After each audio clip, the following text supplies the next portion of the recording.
Thanks for rising up. I'm Don Ennis. Yes, it's Pride Month, and coming up, I'll tell you about a special gala that's about to happen in just a few weeks. It's something you don't want to miss. So, what is Pride? Pride is a celebration, but this year there seems to be more at stake. More at stake in West Hartford, around the country, and all around the world, and not just because of COVID-19. As we record this episode, the U.S. Supreme Court is expected to end the rights of Americans to exercise control over their own bodies, to eliminate reproductive rights that have stood for almost 50 years, and to give states the right to restrict the body autonomy of cisgender women, trans men, and non-binary individuals. No longer will they be able to decide when to have or not have children.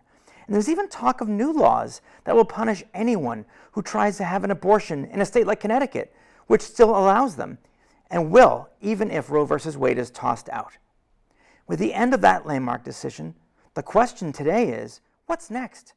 Overturning Obergefell, ending marriage equality, striking down Lawrence versus Texas and outlawing sodomy, losing Loving versus Virginia, and banning interracial marriage. This is an intersectional attack on marginalized Americans, and the LGBTQ plus community is on the front lines. Yes, we will celebrate Pride, but we're also putting our rainbow to work to tell our stories and to celebrate, to make sure those who would rather see us back in the closet or dead know that we are not going away. My first guests are the co-chairs of West Hartford Pride, Barry Walters and Joanna Schubert. Welcome back, Barry. Joanna, it's nice to have you on our show, Rise Up with Dawn. It's nice to be here. Thanks so much for having us today. My first question is really for you, Joanna. Sure. As a cisgender woman, as a mom, Yep. Tell me what you're thinking in terms of what could be happening, what seems to be happening at the Supreme Court. How does that affect our LGBT community? It's scary. I, as you mentioned, am a mom, and I was lucky enough to decide when was the right time for me to have my child. Did it make sense for my partner and I to bring him into this world? And for us, it did. And I knew that even if it didn't make sense for us at the time, I had the choice to have reproductive health care that was affirming and that would work for us and keep me healthy, not just physically healthy, but mentally healthy, because we know that for so many people, the burden of having a child can affect their mental health as well as their physical health. It's so true. As you mentioned, the LGBTQ community is right on the front lines of a decision like this. Non-binary folks, transgender men, as well as lesbian women are affected by this decision, and it's one that could send vulnerable people to an even more vulnerable place if they're left without those choices for reproductive health care. I often say that I am totally invested in reproductive rights because I don't want a man telling me what to do with my body either. Right. Barry, do you worry that your right to be married to your husband could be impacted by what seems to be happening at the Supreme Court? Well, there's that mindset that it's a gateway to overturn other established precedent. And so, yeah, I mean, there's a real reason to be concerned, here and across the country. Why don't you tell us, Barry, about what's ahead? What is coming up for West Hartford Pride? What kind of celebration is in store? Well, West Hartford Pride, like last year, we're going to have a month-long celebration of activities and events. Starts out on June 1st with a flag raising on Unity Green in West Hartford Center. That will be at 6 p.m. And the very next day, on June 2nd, we will have our Pride kickoff party at the Gastro Park. That will be from 4 to 9. It'll be a great time with food, drink, drag performances, and even a couple vendors will be there. Throughout the month, we'll have a comedy show. We will have Tell Me Another, which is a storytelling experience with various people who will be able to get up and tell a story that's important to them. And it'll have an LGBTQ theme. Yeah, right. Theme to it, Yeah. right? Sorry. And then and there's going to be a Pride Run, a Pride Ride. We have a whole month of activities. It all culminates on June 25th with a Out Loud, Out Proud rally on the steps of Town Hall at 11:30. And then we'll move down to Blueback Square, where we will have our festival from 12 to 6. We have some fantastic entertainment. We have a great assortment of vendors like booths, social services that will be present, letting the community know what they're doing. And it's just going to be amazing. Drag time, story time, story hour. That's wonderful. It's going to be amazing. I think a lot of people don't understand that this is not just for the LGBT plus community, but it's also for our allies to show up. Can you talk a little bit about that, Johanna, about why it's important? Sure. Look, I think if any of us could have solved the problem by ourselves, it would be solved already. We're lucky in West Hartford to have a great atmosphere of allies everywhere, from here in Town Hall to the social services that Barry mentioned. And for us, West Hartford Pride is more than a party. We want to be able to connect everyone to social services that they need, to communities that they may not have known existed. And one thing that we're doing sort of in that vein is hosting a children's art show. So that call will go out soon. We're inviting kids from West Hartford and beyond to submit art that will be displayed here in the West Hartford Public Library. How exciting.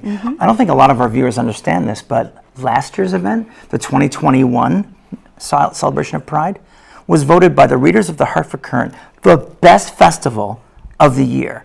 What does that mean to you to have people really appreciate the hard work you put into this?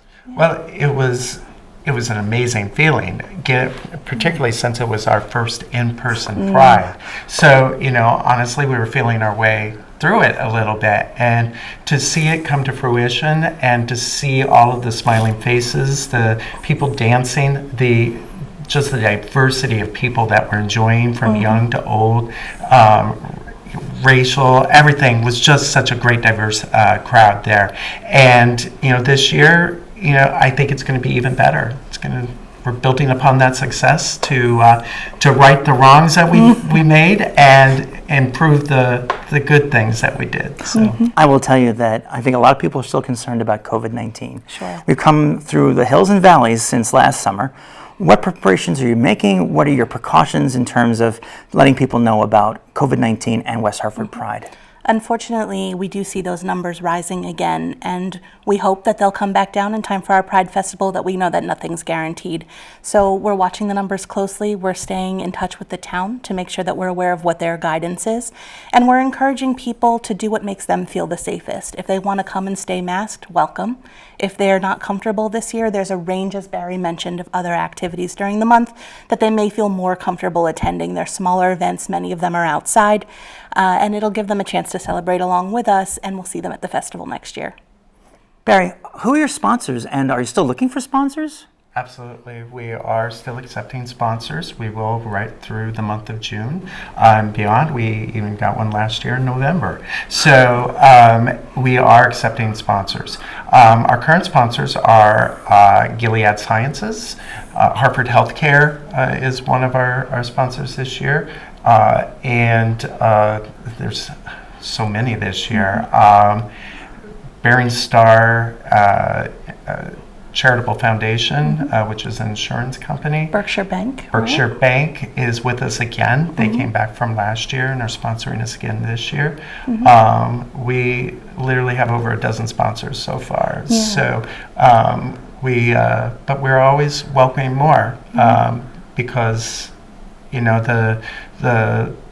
these kind of activities and events do cost, and unfortunately we have to offset that cost. And our sponsors help out, and hopefully they will get something out of it as well, being included as part of the festival and the other activities. Well, I'm going to talk to Connecticut Voice in a few minutes and make sure that they're going to be a sponsor for you.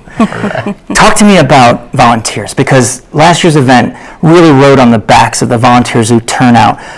Can you still be a volunteer, or what do you do if you want to be one? Sure, absolutely. So the whole West Hartford Pride Committee is volunteers, and we're always welcoming more voices at that table, whether it's to help us plan the event or if it's on the day. If someone would like to show up and help us, we're more than happy to take anyone, and they can reach us through our website or through our social media pages. And we'll do links right here on RiseUpWithDawn.com. So let me just say thank you. I will see you on the 25th and at all the events I can attend before then. Terrific. Thank you so much. Thank you, Don. Thank you, Barry. Thanks, Don. Best wishes. Thanks so much. My next guests are returning to Rise Up for the first time since 2019, when they were here to talk about Connecticut Voice magazine. This seasonal glossy magazine remains the premier news source for the LGBTQ plus community in Connecticut. Under the new leadership of Christopher Byrne, it's expanded its coverage and now also includes a podcast in addition to its seasonal TV magazine called Connecticut Voice Out Loud. Hosted by Pat Lorre, the show appears on Channel 8 on consecutive Saturday nights.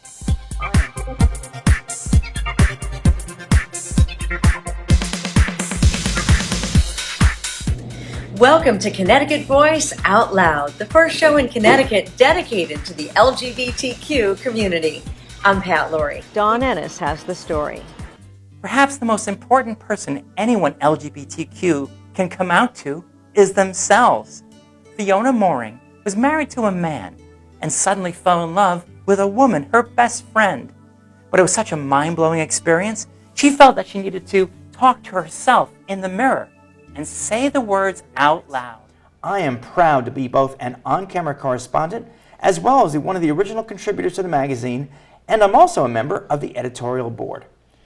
Joining me now are the publisher of Connecticut Voice and Seasons magazines, Jim Tully, and Chion Wolf, the award-winning host of the Audacious program and podcast on Connecticut Public Radio. Chion, Jim, welcome back. Thanks for having us. Good to see you, Don. Here. Connecticut Voice Honors. What is it, and how can our viewers get involved? Don, I'm glad you asked that question. That's where we're here. All right. So Connecticut Voice Honors is a gala, and it's really a little bit more than that. It's going to be held September 17th, so we'll talk about the details. But it's really our opportunity to really celebrate the impactful work that people, that groups, nonprofits have done in the LGBTQ community in Connecticut. And we're looking back in the past, today, and we're also looking forward to the future. So it's something we've literally been planning on since the advent of the magazine. Wow. So it's been a long time planning. It's still going on, but we are super excited what's going to happen September 17th at Foxwoods. And I just happen to pick one of my favorite people as a co-host here too. You have fine taste. Yes, You always I do. So Chion was one of the original editorial board members. Yes. She is a person who's been on our podcast. She's been on the cover of our magazine. And now you're co-hosting with Dennis House from Channel 8. What is this all about? What is it you're going to be doing? I'm excited about being in community with not only the people on the LGBTQIA plus in that community, but also our allies who've been showing up and making sure that we're taking. It's funny because I feel like we all have these resources, right? Some people have a lot of money, some people have a vehicle, they can help drive people around, and some people have influence, some people have smarts. And so when I look around at the people who make Connecticut Voice magazine happen, it's using all of our resources to lift up the people around us, to shine a light on the people in our community who need to be seen and heard and elevated, and continuing that process too, continuing to grow and expand. And so to be a part of this amazing gala is going to be wonderful with Dennis House. And I just look forward to being in this room, not only with the amazing people that are going to be on stage, but with the people in the audience, milling about, getting to know more of our community. Because while we do feel definitely connected these days, we also, I think, in some ways feel quite isolated. There's so a I look disconnect, forward to yeah. that mingling for sure. One of the things I always say as a transgender woman is it's important that I stand up and that other trans people stand up. But when someone like you, a cisgender woman, someone like you, a cisgender straight man, when you are involved, when you're standing up for all of us, it's even worth 20 of me. It really gets a message across. So I'm hoping that this gala is not just for our community, but for those who support us as well. I argue you are as powerful, if not more. More so. I would More say so. Actually, no, let's argue That's with a more. very humble More. response, but much more so, Dawn. Yeah, much for more sure. so. I try.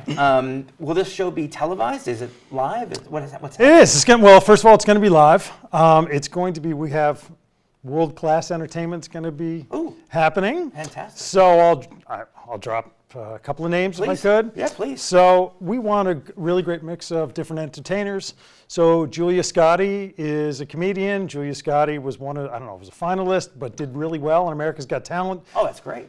So if you'd like to Google her and see her performance on America's Got Talent, probably about 6 years or so ago, watch her. Hysterical, really funny. So Julia didn't even hesitate, would love to be part of that.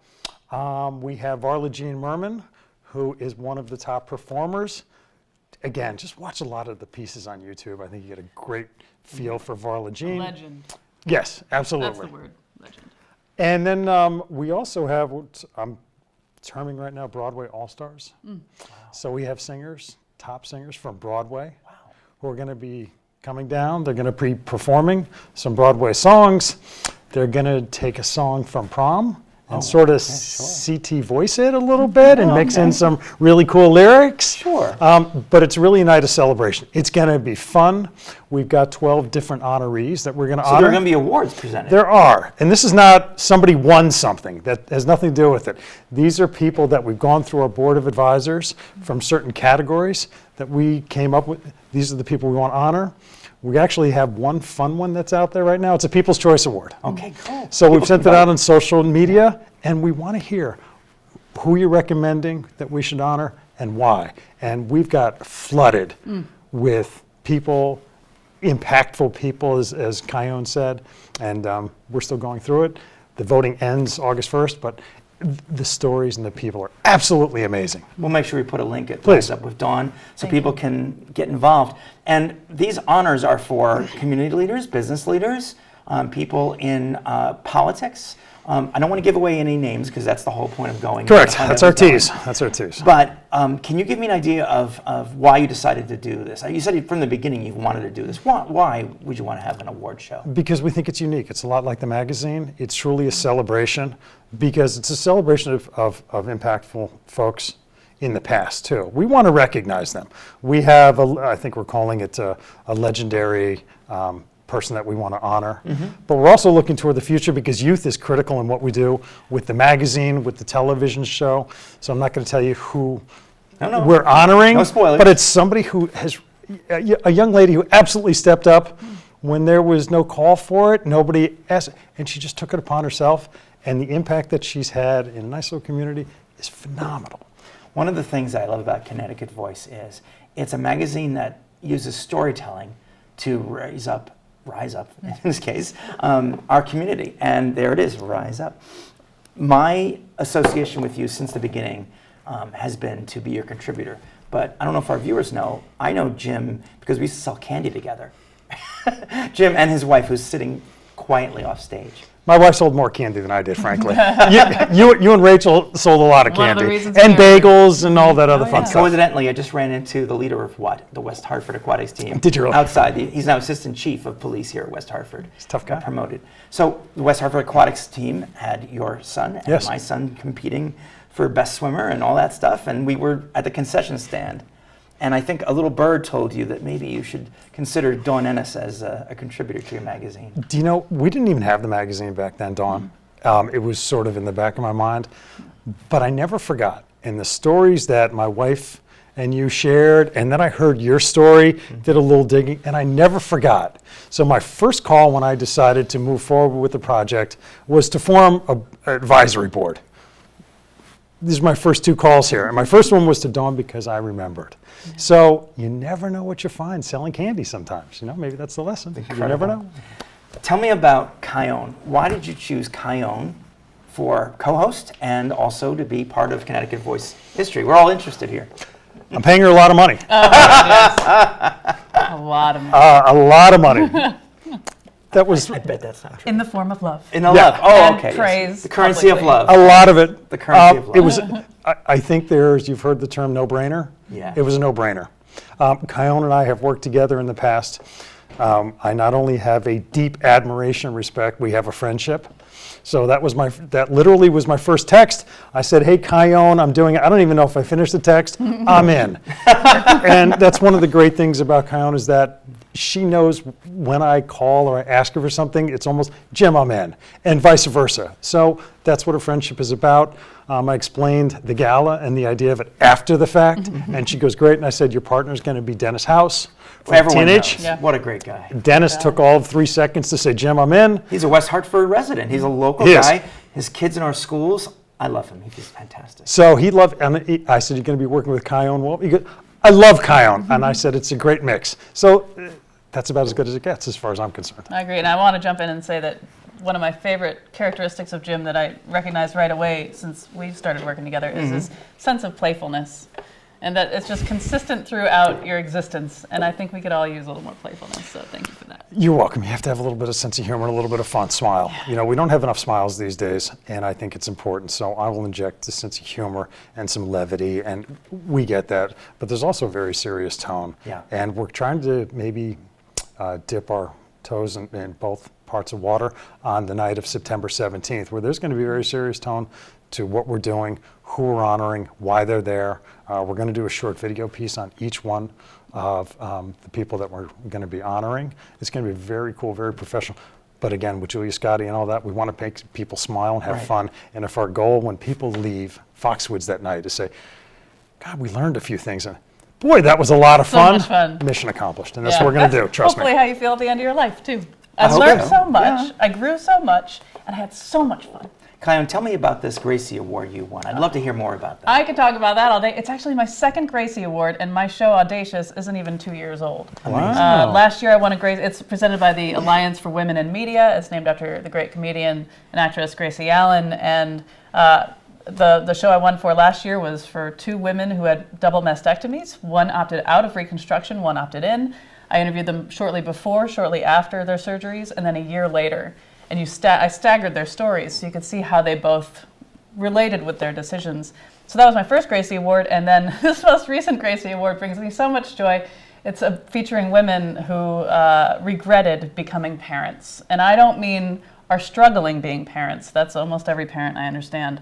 But wholeheartedly regretted it, so much so that they had to use pseudonyms to talk about what it meant to them and why it's hard to talk about and why they need to talk about it and what resources they have and they don't, and how they try to prevent their kid from picking up on how they feel and can they love someone whom they regret. And it was just a really compelling episode, and it brings such satisfaction and joy that their stories made it out and that people recognize that these are important stories to talk about. So that was my second one. That's wonderful. Thank you. You can find out more about the Gracie Award, about Audacious, about Connecticut Voice Magazine, Seasons Magazine, and the Connecticut Voice Honors.